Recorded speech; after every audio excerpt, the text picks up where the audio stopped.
warahmatullahi wabarakatuh. Selamat pagi, salam sejahtera untuk kita semua. Perkenalkan, nama saya Muhammad Setia Pratama, salah satu dosen Teknik Elektro dan Informatika di Prodi Teknologi Rekayasa Perangkat Lunak di Politeknik Manufaktur Negeri Bangka Belitung. Perkenankan saya kali ini untuk menjelaskan kuliah yang saya ampu, yaitu mata kuliah kewirausahaan dengan metode DIA atau Delivery, Interaction, and Assessment. Video ini dibuat dengan tujuan untuk memenuhi salah satu persyaratan SEPDOS, yakni pernyataan diri dosen tridharma perguruan tinggi atau PDD UKT-PT, khususnya aspek pengajaran. Saya akan memulai untuk menjelaskan deskripsi dan informasi terkait dengan mata kuliah kewirausahaan. Mata kuliah kewirausahaan merupakan mata kuliah wajib yang ada di Politeknik Manufaktur Negeri Bangka Belitung yang memiliki bobot 2 SKS selama 1 semester.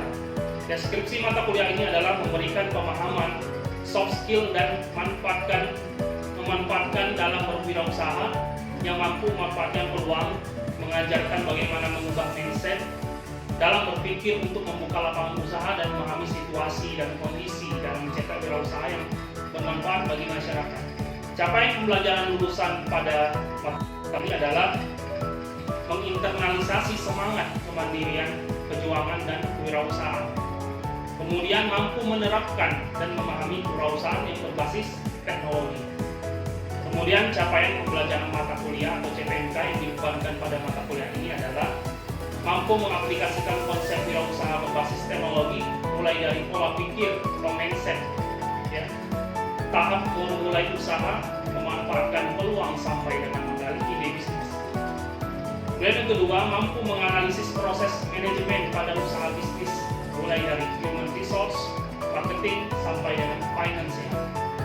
Kemudian yang ketiga, mampu mengevaluasi kelayakan usaha bisnis yang akan dijalankan. Kemudian mampu menciptakan bisnis plan yang dipaparkan dalam bentuk proposal usaha atau bisnis plan. Bahan kajian atau materi pembelajaran yang ada pada mata kuliah ini adalah yang pertama pengantar kewirausahaan, mindset atau pola pikir dalam berwirausaha, kemudian entrepreneurship sebagai disiplin ilmu, giat melihat dan memberdayakan peluang bisnis, tahap-tahap memulai wirausaha, menggali ide bisnis dan prinsip dasar bisnis, marketing management, human resource management, studi kelayakan bisnis, menganalisa model bisnis, dan sampai dengan menulis bisnis plan. Referensi yang saya pakai dalam mata kuliah ini adalah itu dari bukunya Suryana, Wirausahaan edisi 4, penerbit Salim Bangka, dan berbagai referensi pendukung seperti buku Peter F. Drucker dan lain sebagainya. Sistem pembelajaran di mata kuliah kewirausahaan ini dilaksanakan secara sinkronus dan asinkronus dengan menggunakan metode pembelajaran aktif yang mengutamakan peran dan keaktifan mahasiswa dalam proses pembelajaran kolaboratif, diskusi sampai dengan penugasan berupa case study di LMS Politeknik Manufaktur Negeri Bangka Belitung. Pembelajaran mata kuliah kewirausahaan ini dilakukan selama 18 pertemuan. Metode pembelajaran mata kuliah kewirausahaan terbagi menjadi 2, yakni pembelajaran melalui luring dan daring. Pembelajaran luring pertemuan tatap muka di kelas teori. Kemudian pembelajaran daring menggunakan LMS atau Learning Management System atau Sistem Informasi Akademik Politeknik Manufaktur Negeri Bangka Belitung. Berikut pengajaran yang akan saya lakukan. Selamat menyaksikan. Selamat pagi. Assalamualaikum warahmatullahi wabarakatuh. Waalaikumsalam warahmatullahi wabarakatuh. Apa kabar semuanya? Baik. Sehat ya? Sehat. Oke, sebelum memulai pembelajaran, ada baiknya kita berdoa dulu ya. Boleh Nuzul pimpin doa? Oke, mari teman-teman sebelum kita mulai kelas ini, alangkah baiknya kita berdoa sesuai dengan keyakinan masing-masing. Berdoa dimulai.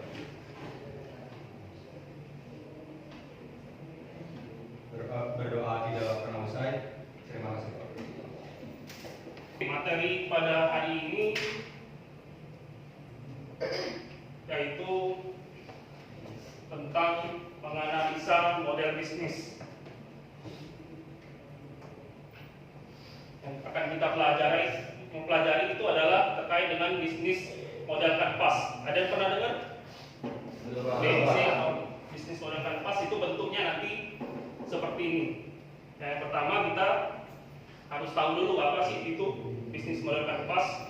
Ya, bisnis model kanvas itu adalah suatu alat dalam manajemen strategik dan kewirausahaan untuk menjelaskan, ya, mendesain dan menciptakan poros dalam suatu bisnis.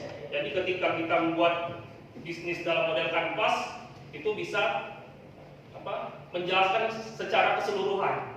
Ya, keseluruhan itu ada 9 poin kalau nggak salah dijelaskan dalam satu model kanvas.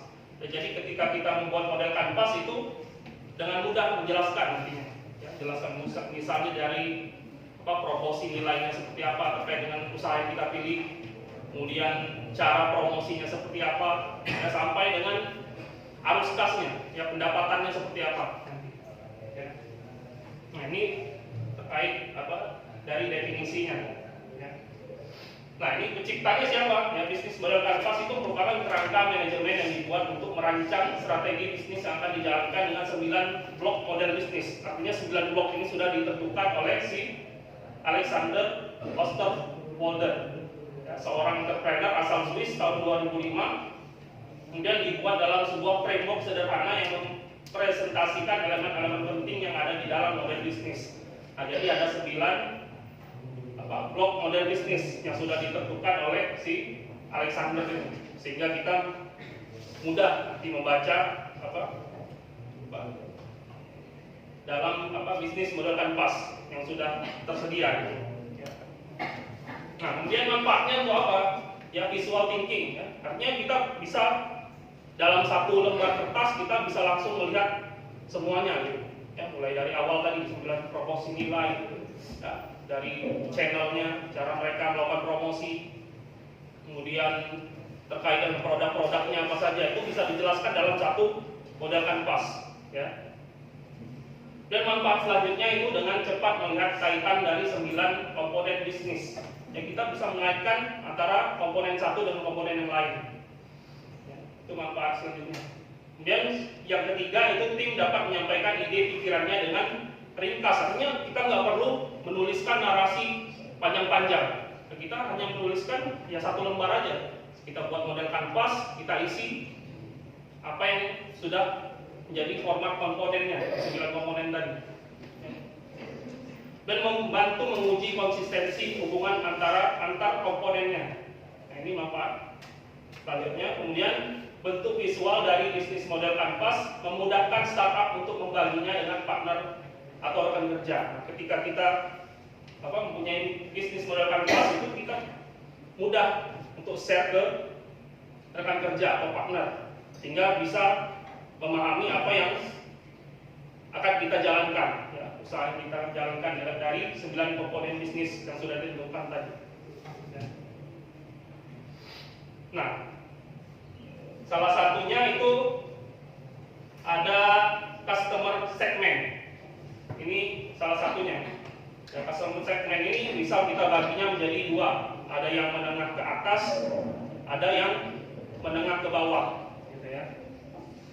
Nah, contohnya customer segment. Kalian pilih mana?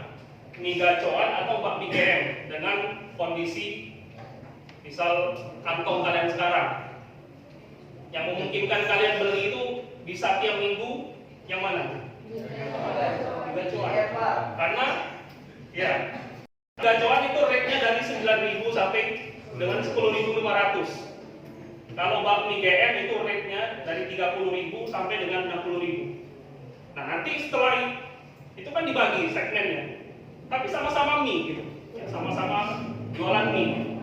Tapi ada yang segmennya menengah ke atas, ada juga yang segmennya menengah ke bawah, bisa dibeli.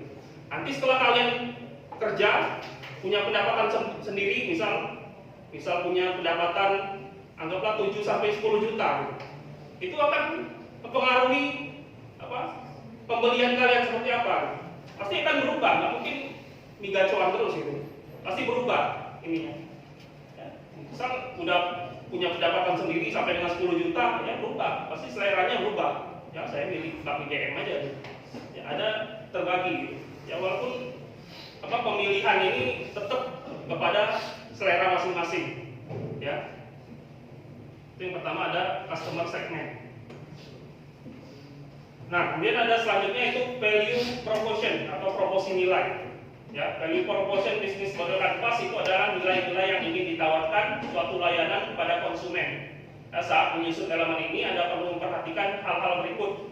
Yang pertama, keunggulan yang diberikan produk atau layanan tersebut kepada pelanggan. Nah, ini kalian harus menjelaskan di proporsi nilai itu terkait dengan keunggulan produk yang kita miliki.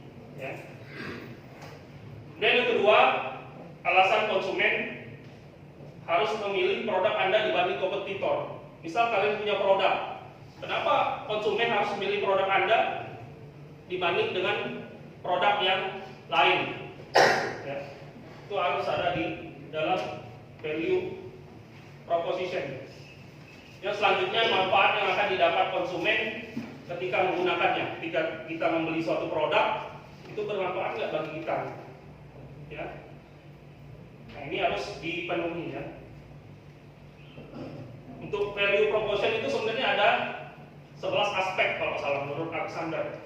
Yang pertama itu harus ada newness, ya, sebuah nilai kebaruan yang sebelumnya belum pernah ditawarkan oleh bisnis lainnya. Yang pertama, artinya dalam sebuah bisnis yaitu harus ada yang namanya keterbaruan. Ya, keterbaruan, misal itu kita buat produk lontong campur mie goreng, ada yang jual di sini? Nggak ada. Di mana? Di Arwah. Arwah ada. Nah itu, tapi sedikit yang jual. Biasa lontong yang biasa gitu ya. Itu merupakan keterbaruan. Kita perlu, misal bentuk usaha itu ada yang namanya keterbaruan. Ya. Dan yang kedua itu ada performance. Ya, ini adalah peningkatan performa ataupun kinerja bisnis. Yang ketiga ada customization, ya, produk yang bisa disesuaikan dengan keperluan individual pelanggan. Ya, artinya produk itu bisa di customize. Ya. Dan getting the job done, ini adalah nilai dari membantu pelanggan dalam melakukan pekerjaan atau membantu memecahkan masalah tertentu. Dan selanjutnya ada desain, ya, kemudian brand atau status yang masih banyak. Ya, dari harga yang menawarkan nilai serupa dengan harga yang lebih murah. Misalnya kita jual produk bakso gitu. Bakso kita bisa jual dengan harga yang lebih murah, tapi dengan kualitas yang sama gitu. Tapi tergantung segmen pelanggannya gitu ya. Artinya di dalam segmen pelanggan tertentu itu agak sensitif terhadap harga gitu. Misal toko sebelah itu lebih murah 2.000, ya bisa beralih kita, ya, walaupun kualitasnya sama. Ya. Terus kan, yang selanjutnya ada cost reduction, yang nilai yang ditawarkan kepada pelanggan berupa pengurangan biaya dari kegiatan yang dilakukan, misalnya saja pada produk aplikasi kasir, ya, payroll atau HR. Ya, kemudian ada risk reduction, accessibility, yang memberikan akses pada pelanggan yang awalnya tidak dapat memperoleh produk atau jasa tersebut. Yang misalnya saja itu program pegadaian yang sekarang bisa memungkinkan pesertanya untuk menabung emas tanpa perlu membelinya secara fisik. Misal kita mau beli emas di pegadaian, tidak perlu langsung ada emasnya gitu, ya. Itu mempermudah dari segi aksesibilitas. Dan ada convenience yang memberikan kenyamanan dan juga kemudahan pada para pelanggan. Oke, ini ada pertanyaan, ya. Mengapa dalam satu produk itu perlu namanya keterbaruan? Ada yang bisa jawab? Pak, kalau menurut saya itu karena manusia itu kan sifatnya psikologi, jadi punya kejenuhan yang bisa dibilang itu mudah untuk berubah. Jadi ada beberapa produk yang kemungkinan tuh dia secara identitas perlu pembaruan, ataupun produk-produk yang jenis rasanya baru, ataupun jenis produknya yang baru seperti itu. Tapi ada pula juga yang memang beberapa produk yang terkenal karena suatu identitasnya yang nggak pernah berubah seperti itu. Selanjutnya itu ada channel, saluran. Ya, channel ini adalah media atau saluran yang dapat Anda gunakan untuk memasarkan produk sekaligus berkomunikasi dengan calon konsumen. Ya, beberapa di antaranya adalah menggunakan website, marketplace, media sosial dan sebagainya.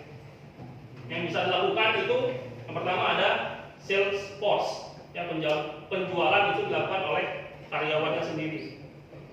Kemudian yang selanjutnya ada web sales, ya, penjualan melalui web atau toko online. Dan ada own store, itu penjualan melalui toko sendiri.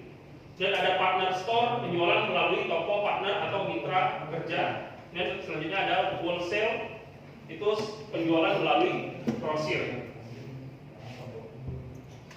Yang selanjutnya itu ada revenue stream atau arus pendapatan. Nah, kalau arus pendapatan ini dibagi menjadi dua, ada transaction revenue sama recurring revenue. Kalau transaction revenue itu transaksi yang diperoleh dari sekali pembayaran dari pelanggan. Ya, kalau transaksi yang diperoleh dari pembayaran itu transaksi yang diperoleh dari pembayaran yang masih berkelanjutan untuk memberikan proporsi nilai kepada pelanggan dan menyediakan layanan customer support kepada pelanggan setelah pembelian. Dan ada customer relationship, ya, itu kemitraan pelanggan. Ya, setelah mengetahui sasaran konsumen dan channel marketing yang akan digunakan, itu perhatikan pula bagaimana membangun interaksi antara bisnis Anda dengan pelanggan. Ya, misalnya dengan memberikan promo, cashback, ya, atau membership. Ya, cara ini cukup efektif untuk membuat konsumen tetap.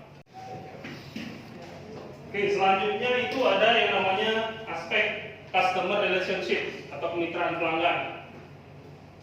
Apakah dibutuhkan kita menjaga hubungan baik dengan pelanggan? Dibutuhkan. Kenapa? Pak, izin menjawab.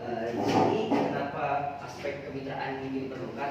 Sebelum kita melakukan bisnis kemitraan, kita melakukan adanya perjanjian antar pelanggan dan penyedia barang. Karena akan ada perjanjian tersebut, maka harus terjaga juga perjanjian-perjanjian yang ada di kontrak tersebut. Dikarenakan apabila itu tidak dijaga, maka satu pihak akan dirugikan, Pak. Mungkin itu saja dari saya. Oke, terima kasih.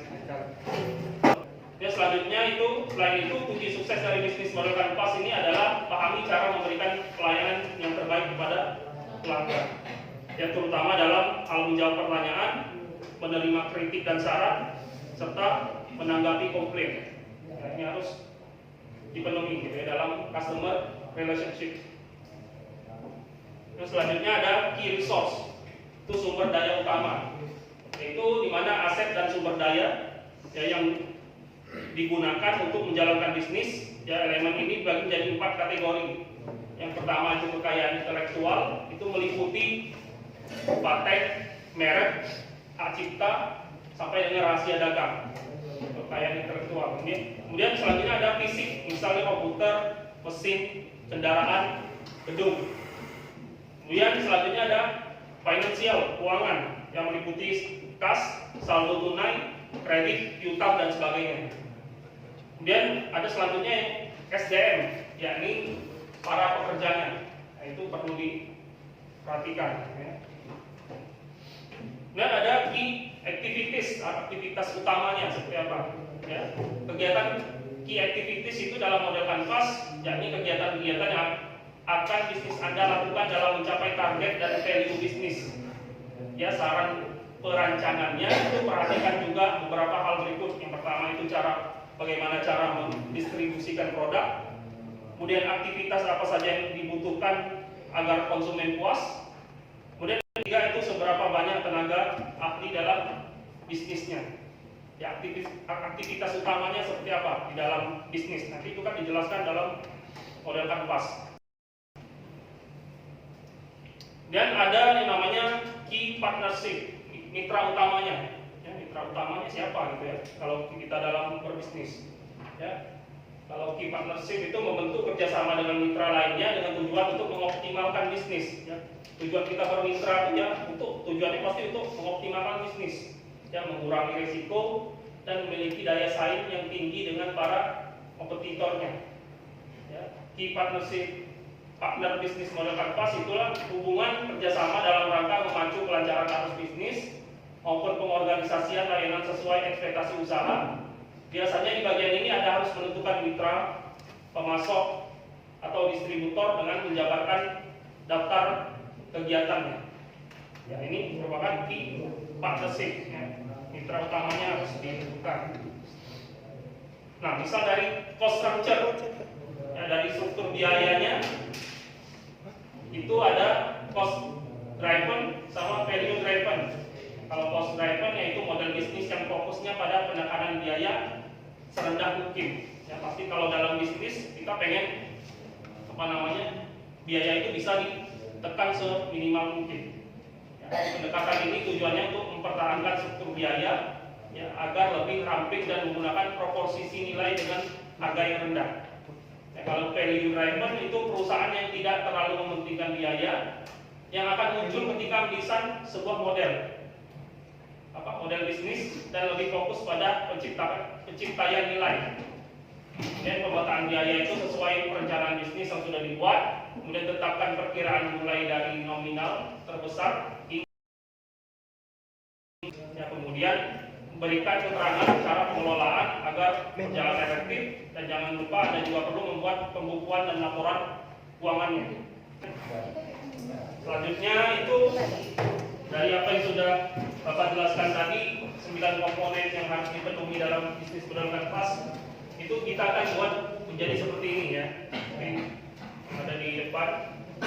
Yang pertama, kita harus tahu rencana bisnisnya apa, gitu. Tentukan rencana bisnisnya ya. Kemudian penuhi 9 komponen yang sudah Bapak jelaskan tadi, yang mulai dari customer segmentnya, kemudian yang kedua itu value proportionnya, kemudian yang ketiga ada salurannya, channel ya, media, bagaimana cara kalian mempromosikan produknya, dan yang keempat itu customer relationship ya, kemitraan pelanggannya ke siapa saja gitu ya. Kemudian kelima itu revenue stream, harus pendapatannya itu dari produk mana saja ya. Yang keenam itu ada key resource, sumber daya utamanya di mana saja gitu. Yang ketujuh ada key aktivitas utama, kemudian ada key partner, mitra utamanya. Kemudian sampai yang ke-9 dari itu cost structure, dari struktur biayanya. Nah, 9 komponen ini harus dipenuhi dalam bisnis model kanvas. Nanti Bapak akan memberikan tugas, ya, tugasnya yaitu gambarkan atau tuliskan model bisnis yang Anda dengan cara mengisi singkat 9 komponen yang telah dijelaskan tadi, seperti yang tadi ya, ada untuk 9 komponen yang ada di bisnis model kanvas tadi. Yaitu nanti dibuat, nanti yang pertama itu tentukan bisnisnya dulu seperti apa, kemudian penuhi 9 komponen singkat yang harus diisi tadi. Nanti dibuat seperti ini ya. Jadi buat bisnis model kanvasnya seperti ini. Mulai dari 1 sampai 9 komponen tadi. Oke, tugasnya bisa dipahami? Ya. Buat itu model kanvas ini manual atau pakai laptop boleh ya? Pakai laptop saja. Ya. Oke, ada lagi yang mau tanyakan? Pengumpulannya minggu depan. Ya, jadi dalam satu framework ini penuhi 9 komponen tadi. Rencana bisnisnya tentukan dulu apa gitu. Ya, misalnya rencana bisnis olahan pisang aneka rasa. Customer segmentnya siapa aja? Misal keluarga untuk oleh-oleh. Kemudian remaja dan mahasiswa, kemasan dan rasa untuk anak-anak. Artinya hampir seluruh segmen kalangan itu bisa dipenuhi dalam bisnis olahan pisang aneka rasa. Dan yang kedua itu ada value proportion, proporsi nilainya. Misalnya keripik pisang aneka rasa yang mulai dari asin, gurih, coklat, barbeque, ya itu seperti itu. Proporsi nilainya apa saja, gitu. Ya dijelaskan. Kemudian apalagi keripik tahan lama dan tidak mudah basi gitu ya. Jelaskan. Kemudian ada lagi aneka apalagi menerima pesanan alamat atau online, bisa kita melakukan pemesanan secara online. Proporsi nilainya dijelaskan, banyak dalam satu produk itu harus dijelaskan proporsi nilainya. Kemudian yang ketiga itu channel, salurannya, yaitu melalui bisa brosur, media sosial atau marketplace ya bisa. Dan yang keempat itu ada customer relationship, kemitraan pelanggannya. Itu penjualan langsung atau melalui reseller, bisa offline atau melalui reseller. Kemudian yang kelima itu ada revenue stream, harus pendapatannya. Harus pendapatannya itu apakah hanya keripik pisang saja atau ada produk lain, misal seperti cake, misal ada jual apa lagi terkait dengan pisang, atau ada jenis lain, atau pisang sale bisa dimasukkan pisang. Yang keenam, key resource, sumber daya utamanya. Yang pertama bisa jadi lahan budidaya pisang, peralatannya, alat penggoreng, ya, kemudian alat pembuatan cake misal. Ya. Yang ketujuh, aktivitas utamanya. Aktivitas utamanya itu budidaya pisang, kemudian pengelolaan pisang dan menjadi keripik aneka rasa, ya. Kemudian pengelolaan pembuatan cake juga, dan sampai dengan pemasaran. Itu aktivitas yang dilakukan dalam bisnis yang kalian tulis nanti dalam rencana bisnis. Dan kedelapan ada key partner, mitra utamanya siapa aja gitu. Misal kalau kalian masukin daftarin produk kalian ke Gojek, GoFood, itu masukin misal. Dan kemana lagi? Minimarket, toko, hotel, bisa masukin aja. Yang memungkinkan terkait dengan rencana bisnis yang akan kalian buat. Dan yang terakhir itu ada cost structure untuk biayanya. Untuk biayanya itu apa? Dari mana aja? Ya, biaya budidaya pisang, biaya panen pasca panen, kemudian biaya pembuatan keripik pisang. Nah, ada biaya-biaya yang yang dikeluarkan dari setiap kegiatan. Itu harus dijelaskan di cost structure. Misal biaya apa lagi yang ketika kita melakukan produksi, biaya air dan listrik, apalagi? Pak, untuk biaya cost structure itu sedetail mungkin atau general aja Pak? General boleh. Ya, sesuaikan dengan rencana bisnis yang akan kalian tulis nanti. Oke? Ada lagi yang mau tanya? Pak, Ya. rencana bisnis itu tidak juga bisa. Bisa, tapi kalau bisa utamakan produk. Dari bisnis model kanvas ini kita akan nyambung lagi ke penulisan bisnis plan ini nanti kita akan membuat proposal bisnis plan ke depan nanti. Jadi akan ada satu pautnya ke materi kita selanjutnya. Begitu. Jadi tentukan satu aja, ya. Kalau bisa produk aja. Ya, kita coba contohkan produk dulu. Ya. Biasa nantilah. Oke? Ada lagi? Oke, kait dengan tugas, materi sudah dijelaskan. Nah, mungkin itu saja yang bisa Bapak sampaikan. Nah, terima kasih untuk hari ini. Bapak tutup untuk pertemuan kali ini. Bila kita berbaik. Wassalamualaikum warahmatullahi wabarakatuh.